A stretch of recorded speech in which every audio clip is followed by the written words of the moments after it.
ஆண்டிலிருந்து முதல் முறையாக இந்தியாவில் நம்முடைய அரசமைப்பு சாசனத்தை குழந்தைகள் மத்தியில் ஒரு பாடமாக, ஒரு கல்வியாக அறிமுகம் செய்யும் பொருட்டு ஒரு பாடத்திட்டத்தை உருவாக்கி குழந்தைகள் மத்தியில் அரசமைப்பு உரிமையையும் நம்முடைய அரசமைப்பு சாசனம் உயர்த்தி பிடிக்கக்கூடிய மதிப்பீடுகள், விழுமியங்கள் அதை குழந்தைகள் மத்தியில் அறிமுகம் செய்ய வேண்டும். அந்த மதிப்பீடுகள் வழியாக குழந்தைகள் மத்தியில் ஒரு மாற்றத்தை உருவாக்க வேண்டும் என்ற ஒரு சீரிய முயற்சியில் அரசமைப்பு உரிமை கல்வி மன்றம், கான்ஸ்டிடியூஷனல் ரைட்ஸ் எஜுகேஷன் கிளப், இதை உருவாக்கி தமிழக அரசுக்கு தொடர்ச்சியாக நாங்கள் அழுத்தம் கொடுக்கக்கூடிய ஒரு விஷயம், நாங்கள் உருவாக்கி இரண்டு விதமான பாட நூல்களை அரசு பள்ளிகளில் ஒரு பாடமாக கொண்டு செல்ல வேண்டும், அறிமுகப்படுத்த வேண்டும் என்கின்ற அழுத்தத்தை 2021 தற்போது வரை வெவ்வேறு வழிகளில் அதை தொடர்ந்து கொடுத்து கொண்டே இருக்கும். தமிழகத்தில் இருக்கக்கூடிய அரசு பள்ளிகளில், அரசு உதவி பெறக்கூடிய பள்ளிகளில் இந்த அரசமைப்பு உரிமை கல்வியை ஒரு பாடமாக தமிழக அரசு அறிவிக்க வேண்டும் அப்படின்ற கோரிக்கையை மையமாக வைத்து இந்த மாநில அளவிலான கலந்துரையாடல் ஒழுங்கு செய்யப்பட்டது. இந்த கூட்டத்தின் நோக்கம் 2. ஒன்று, ஏற்கனவே சொல்வது போல சட்டமன்றத்தில் கல்வி மானிய கோரிக்கை எழுகிற போது கண்டிப்பாக நம்முடைய அரசியல் கட்சி தலைவர்கள், சட்டமன்ற உறுப்பினர்கள் இது குறித்து குரல் எழுப்ப வேண்டும். தமிழக அரசு ஏற்கனவே இது குறித்து நிறைய செய்திருக்கிறார். மகளிர் கல்வி சம்பந்தமாக எங்களுக்கு முன்னால் பயணித்த வழக்கறிஞர் பீப்புள்ஸ் வாட்ச் அமைப்பு இருக்கிறது. 1997ஆம் ஆண்டு மகளிர் கல்வியை தமிழகத்துடைய பல்வேறு பள்ளிகளில், அரசு பள்ளிகளில், ஆய்வாளர் பள்ளிகளில் கொண்டு சென்ற பெருமை இந்த திமுக அரசு இருக்கிறது. அதை முன்னெடுத்து சென்ற மக்கள் இருக்கிறது.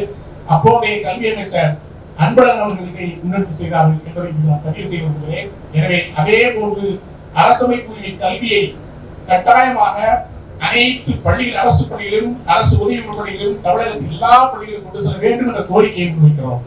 இந்த கோரிக்கையை பல்வேறு தளங்களில் கொண்டு செல்ல வேண்டும் என்பதை தான் அழுத்த நிறுத்தமாக, இன்னும் கொஞ்சம் கூடுதலாக உத்வேகத்தோடு, ஊக்கத்தோடு இந்த கோரிக்கையை முன்னெடுத்து செல்ல வேண்டும் என்று பல்வேறு தளங்களில் பணியாற்றக்கூடிய ஒவ்வொருவரும் அழைத்திருக்கிறோம். எனவே நான் சட்டமன்ற உறுப்பினர்கள், தலைவர்கள் இருக்கிறார்கள்.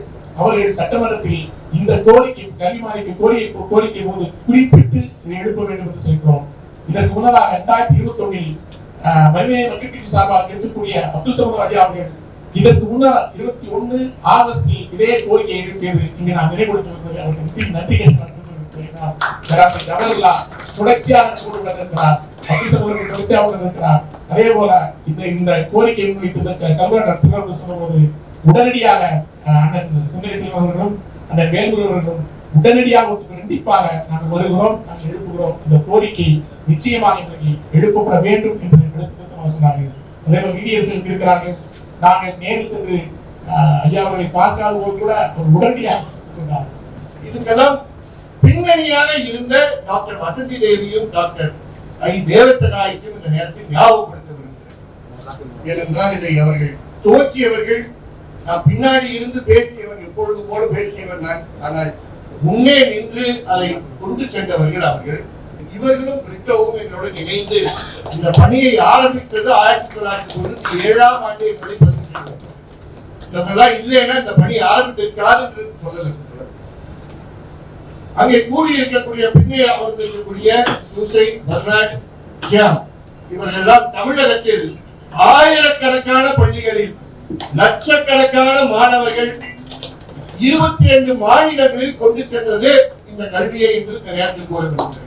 தமிழகத்தில் செயல்பட்டுக் கொண்டிருக்கக்கூடிய all child care institutions, CCI என்று கூறுகிறார்கள். அந்த சைல்ட் கேர் இன்ஸ்டிடியூஷன்ஸ்ல கட்டாயமாக்க வேண்டிய ஒரு பாடநூலாக இந்த வாண்டுகள் பயணம் இருக்க வேண்டும். இந்த வாண்டுகள் பயணத்தை மட்டும் அவர்கள் செய்ய ஆரம்பித்து விட்டார்கள் என்றால் சமூக நீதி நிஜமாக கூடிய ஒரு விஷயமாக மாறிவிடும். இரண்டாவதாக ஆல் கவர்மெண்ட் ஹாஸ்டல்ஸ், வெவ்வேறு கவர்மெண்ட் ஹாஸ்டல்ஸ் அனைத்து அரசாங்க ஹாஸ்டல்ஸ்ல கட்டாயமாக லட்சக்கணக்கான மாணவர்களுக்கு பள்ளிகள் தந்தால் லட்சக்கணக்கான மாணவர்களுக்கு போய் சேருகின்ற ஒரு பயணம் இது போக அரசு பள்ளி இந்த ஹாஸ்டல்ஸ்ல உங்களுக்கு இந்த ஆண்டுகள் பயணம் கண்டிப்பாக கொண்டு செல்லப்பட வேண்டும். ஆனால் பள்ளிகள்ல இது இல்லாமல் ஒரு சமூக நீதி ஆட்சியை கொண்டு செல்ல முடியாது என்பதை இந்த நேரத்தில் கூறுகிறேன். சமூக நீதி ஆட்சி என்றால் கண்டிப்பாக கான்ஸ்டிடியூஷன் ரைட்ஸ் எஜுகேஷன் ஒரு பக்கம், ஆண்டுகள் பயணம் ஒரு பக்கம்.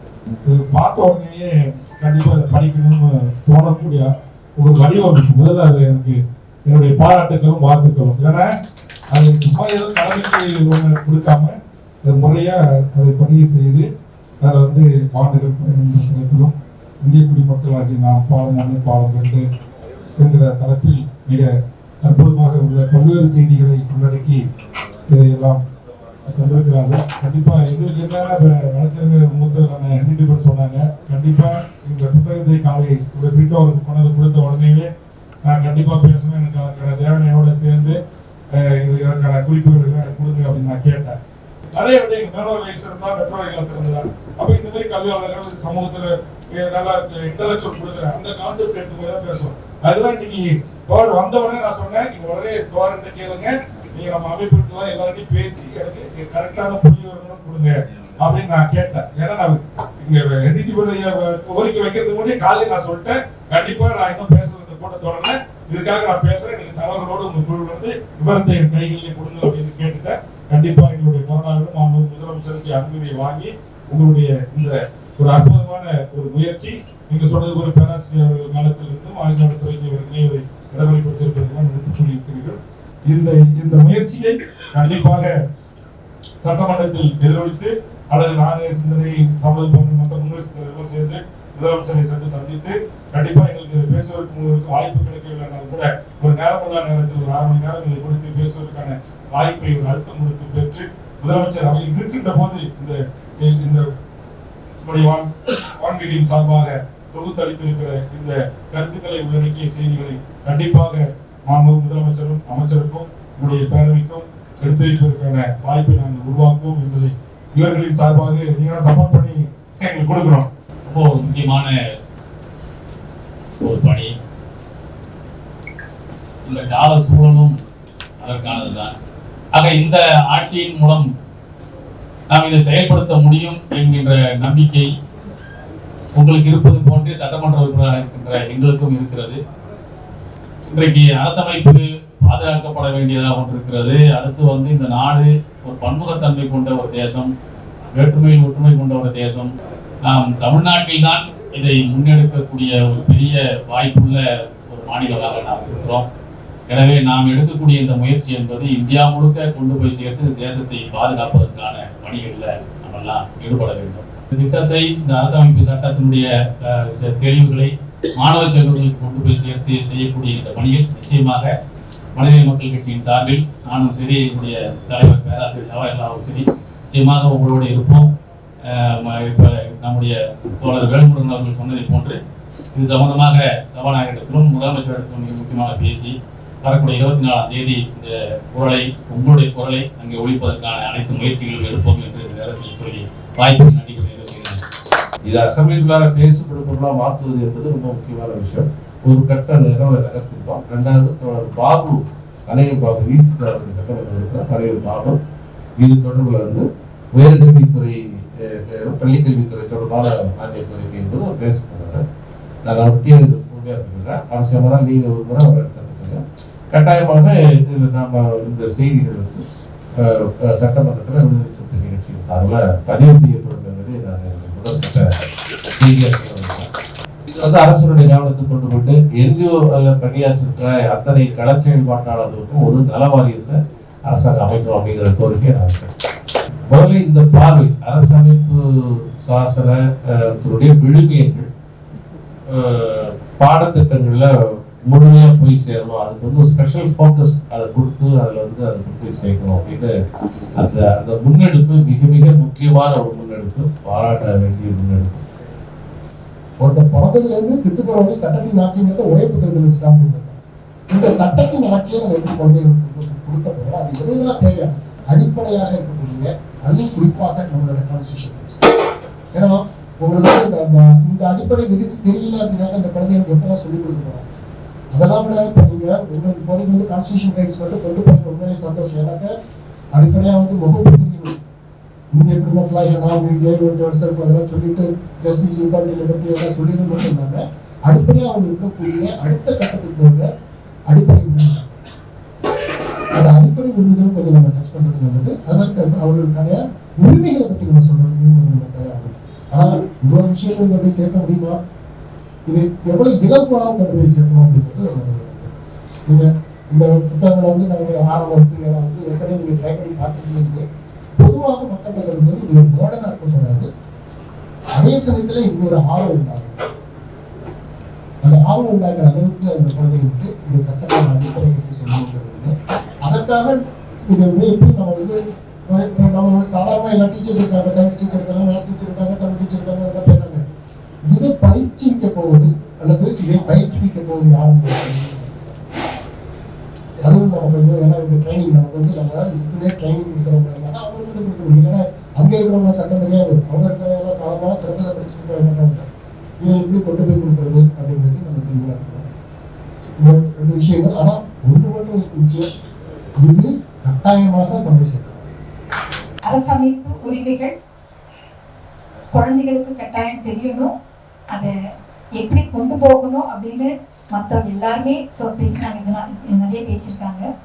அதுல நம்ம யாருக்குமே எந்த விதமான மாற்று கருத்து இருக்கிறதுக்கு இடமே இல்லை.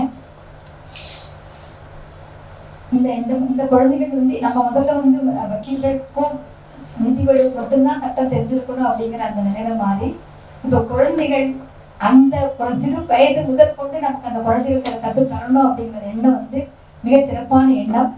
அதுக்கு இது தொடக்க முயற்சி. அந்த தொடக்க முயற்சி மிக சிறப்பாக அமைந்திருப்பதற்கு அதற்குரிய நபர்களுக்கு என்னுடைய மனமார்ந்த வாழ்த்துக்களை நன்றி நான் தெரிவித்துக் கொள்கிறேன்.